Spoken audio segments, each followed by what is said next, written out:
7 de la mañana con 27 minutos, como lo habíamos anunciado, ya se encuentra en nuestra mesa de trabajo, en el segmento de entrevistas del ministro de Salud, José Ruales. Muy buenos días, ministro. Gracias por su presencia aquí. Buenos días, Andrea. Muy buenos días y muchas gracias por la invitación.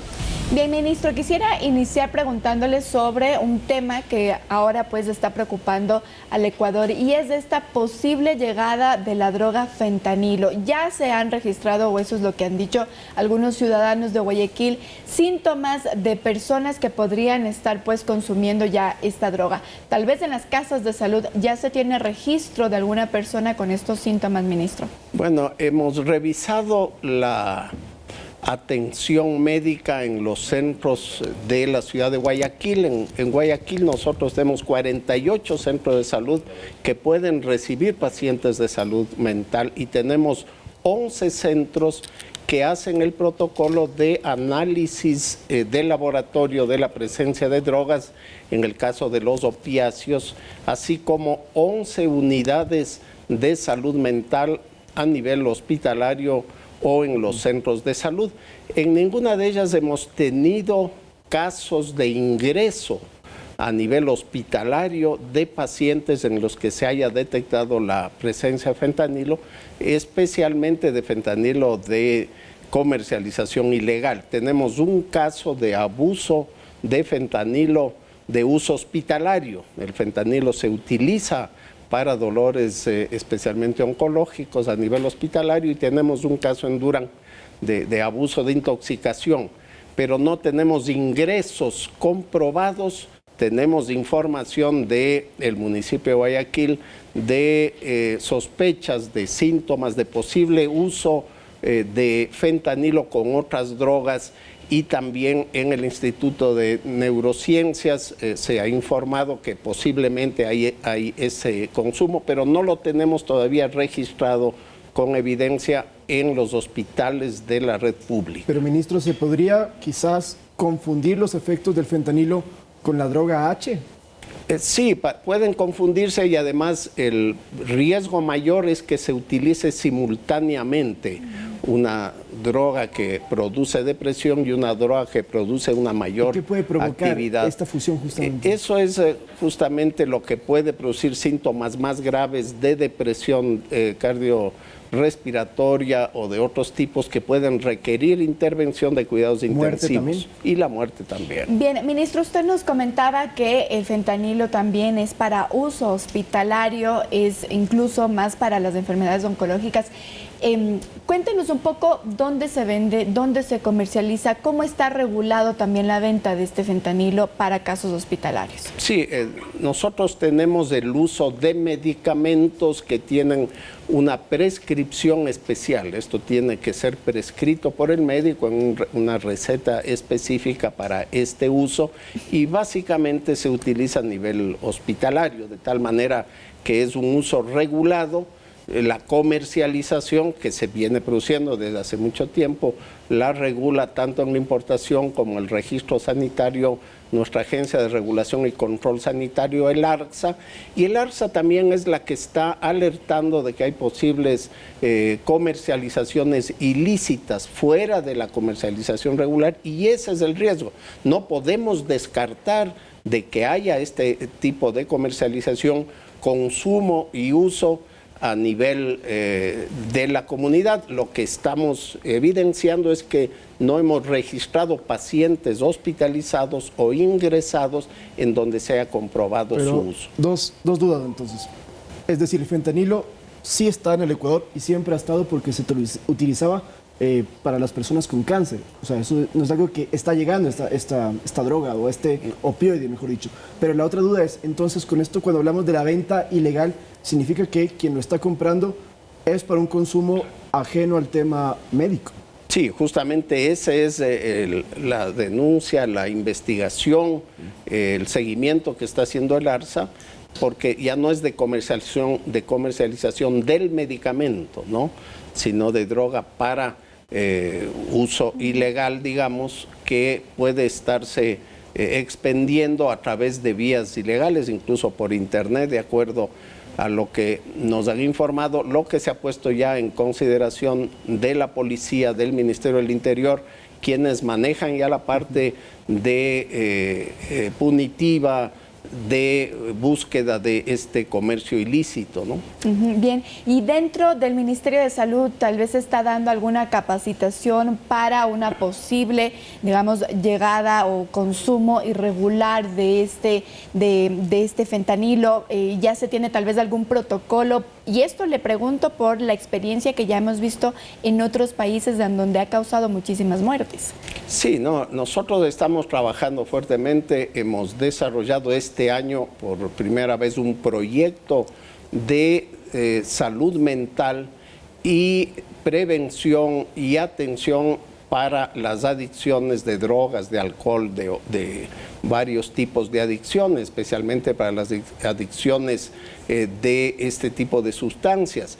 Para ello hemos incorporado 170 nuevos psicólogos y psiquiatras, tenemos alrededor de 1.007 establecimientos a nivel nacional, incluido el Ministerio de Salud, el IES y el sector privado, y en el Ministerio de Salud hay cerca de 480 establecimientos en donde tenemos la capacidad de atención.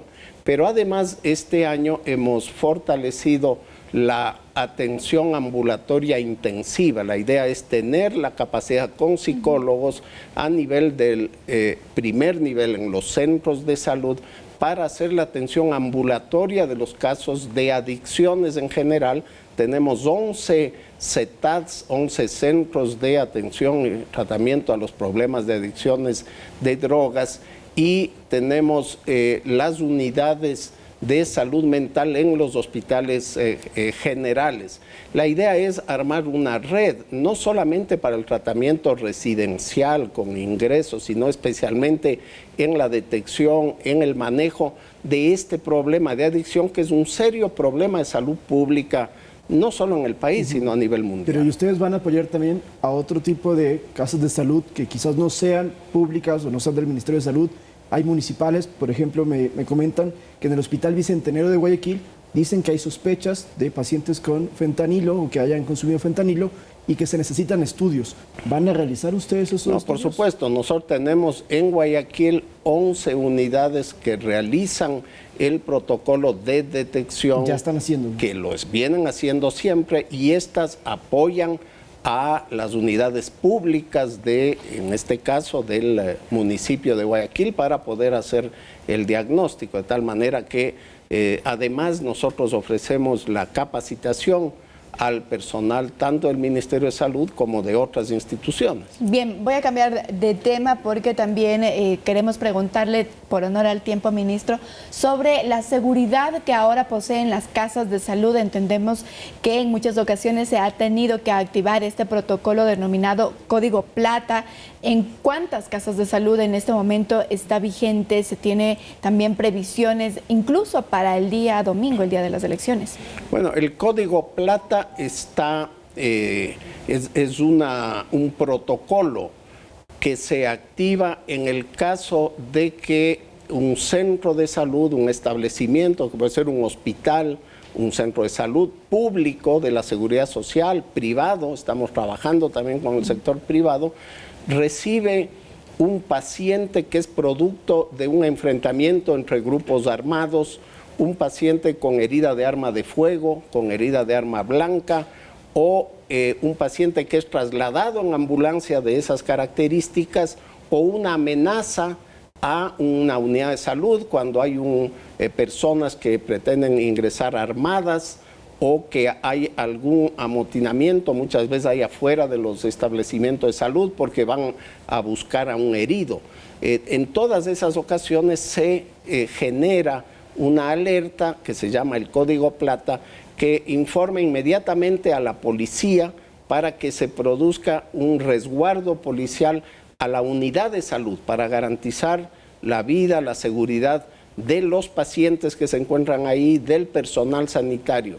Esto también nos ha permitido, esto fue un trabajo que hicimos el año pasado con expertos de la Organización Panamericana de la Salud que han trabajado en países en situaciones similares, en Colombia, en Guatemala, en El Salvador, etcétera, y con ellos generamos este código que incluye también el aseguramiento del perímetro de los hospitales. Veíamos que, por ejemplo, habían hospitales como el Hospital Abel Gilbert en Guayaquil que tenía 7 entradas diferentes, ¿no? Había que dejar solamente una para los pacientes, una para el personal, etcétera. Se pusieron cámaras de seguridad, se generó este modelo de alarmas y esto ha permitido reducir un poco el riesgo y especialmente la incursión.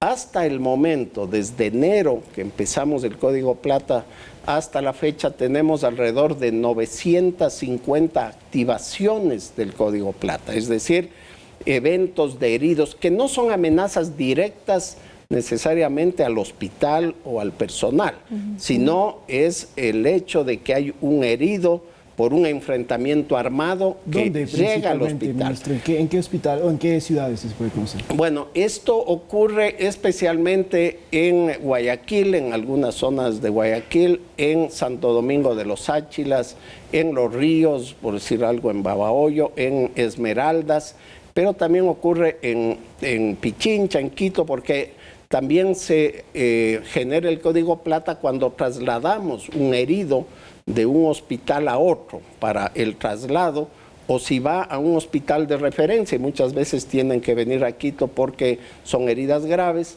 y entonces también se activan los códigos Plata por los traslados. En este momento, y más o menos cada día tenemos activados alrededor de 3 a 5 eventos, ¿no? Si hubo un herido, por ejemplo, en una balacera y llega al hospital, se genera ese código Plata y se mantienen activos alrededor de 10 o 15 diariamente.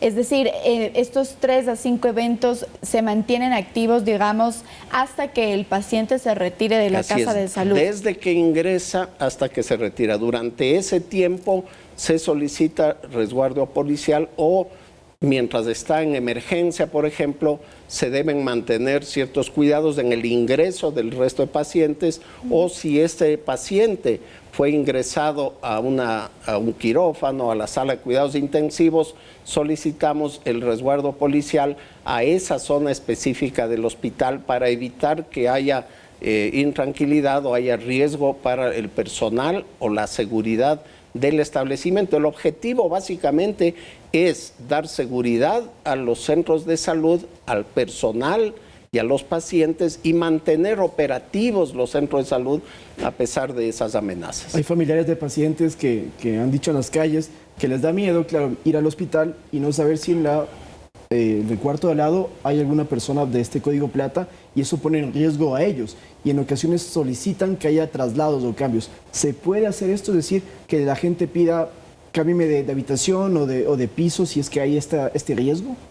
Bueno, normalmente hay zonas específicas para la atención. Nosotros en los establecimientos del Ministerio de Salud, recuerden, el Ministerio de Salud también se encarga de la atención de salud en los centros de privación de libertad.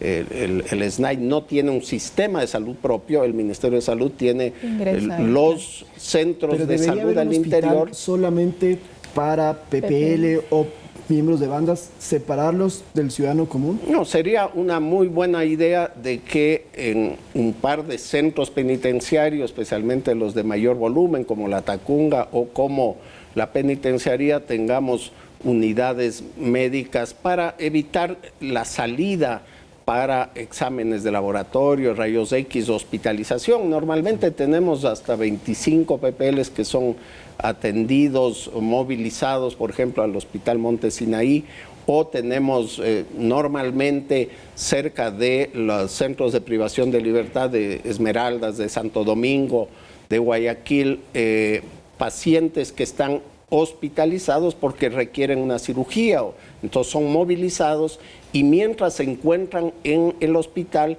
se mantiene una guardia policial. Lo que tratamos de hacer es mantener ciertas alas, ciertas zonas del hospital para evitar que eso ponga en riesgo al resto de población. ¿Qué complicaciones han encontrado para que eso hasta el momento no ocurra, por ejemplo, en centros de privación de libertad?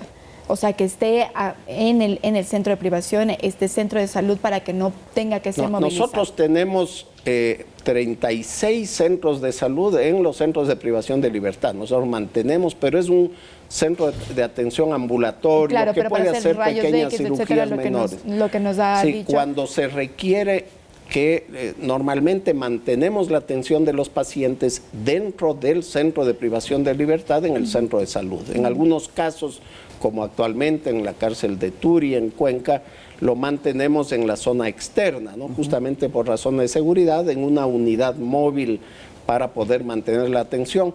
Pero hay ocasiones en que requieren algún tratamiento que está sobre la capacidad del centro de salud. En esos casos hay un protocolo para movilizar al paciente a un hospital público para un examen de rayos X o un tratamiento especializado.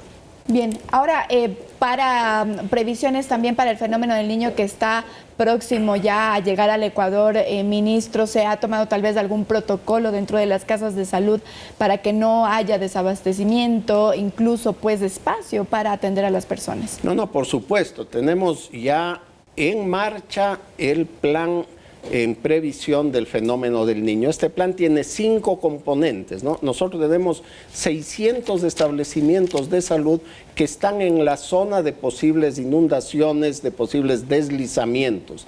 De eso hay 16 hospitales y establecimientos que son de alto riesgo, alrededor de otros 200 de riesgo mediano y otros de riesgo menor. Entonces, lo primero que estamos haciendo es hacer intervenciones de mitigación para evitar las posibles inundaciones. Eso significa limpieza de drenajes, abrir nuevos canales, muros de contención, porque conocemos ya los lugares en donde es posible que haya inundaciones porque ha ocurrido en el pasado. Y además estamos estableciendo posibles lugares de movilización en la contingencia. Es decir, hay lugares que es muy probable que se inunden y por lo tanto ya hemos definido otro lugar, la casa comunal, una escuela, etcétera, en donde podríamos movilizarnos, porque lo primero es mantener la operación. Segundo, estamos interviniendo sobre las posibles enfermedades. ¿Cuáles son las posibles enfermedades en caso de inundación? No es que aumenta de una manera inmensa, no es como el caso de un terremoto, no es como el caso de una erupción. Pero el dengue sí. ¿Ya? Pero sí aumentan las enfermedades transmitidas por vectores, por mosquito, especialmente por el Aedes aegypti, que es el dengue, y el Zika o el chikungunya, que afortunadamente no están circulando en este momento en el país. Pero para el dengue estamos trabajando con fumigación, estamos dotando de suficiente insecticida, del herbicida. Hemos comprado nuevos equipos de fumigación, incluso para que estén distribuidos, porque pueden haber corte de carreteras, falta de acceso y además los medicamentos, los insumos necesarios. Pero no solamente tenemos ese riesgo, tenemos el riesgo de leptospirosis por el caso de inundaciones, especialmente en zonas urbanas mal desarrolladas, donde no hay drenaje, como ocurrió durante el primer semestre en Durán, ¿no? Por mezcla de las aguas estancadas con la orina de animales, y también podemos tener infecciones especialmente intestinales, diarrea, salmonelosis, por la mezcla de las aguas negras con el agua de consumo humano. Ministro, y una última pregunta. En los albergues que se van a instalar en todo el país, ¿van a haber brigadas médicas que acudan a estos sitios? ¿Está previsto eso? Sí, todo el trabajo de preparación de albergues está coordinado con la Secretaría Nacional de Riesgos y los centros de salud, las unidades en los diferentes distritos. Eso ya está organizado, eso tiene un protocolo. Además, estamos capacitando a todo el personal, porque tenemos muchos médicos rurales, por ejemplo, que van a ingresar en los próximos 2 meses, ¿no? Alrededor de 5,000 son el número de médicos, enfermeras, odontólogos que ingresan, y muchos de ellos van a estar ubicados en esta zona. Entonces debemos capacitarles en el manejo del dengue, en el trabajo comunitario para la limpieza y para evitar los criaderos, en la articulación con los gases, muy importante apoyar para evitar estas inundaciones, especialmente que pueden provocar las enfermedades, y también la dotación de medicamentos. Incluso el suero antiofídico es muy común en las inundaciones en el sector rural. Así como los humanos vamos a buscar un lugar alto y seco, también ocurre con las serpientes. Entonces pueden haber mordeduras de serpientes y tenemos que estar preparados también en estas zonas. De tal manera que tenemos ya el plan, se está ya ejecutando, se están realizando ya las intervenciones, la capacitación y la coordinación con los gobiernos autónomos descentralizados. Nos queda muy claro. Muchísimas gracias, ministro, por su presencia nuevamente aquí en Noticias 7. No, muchas gracias a ustedes.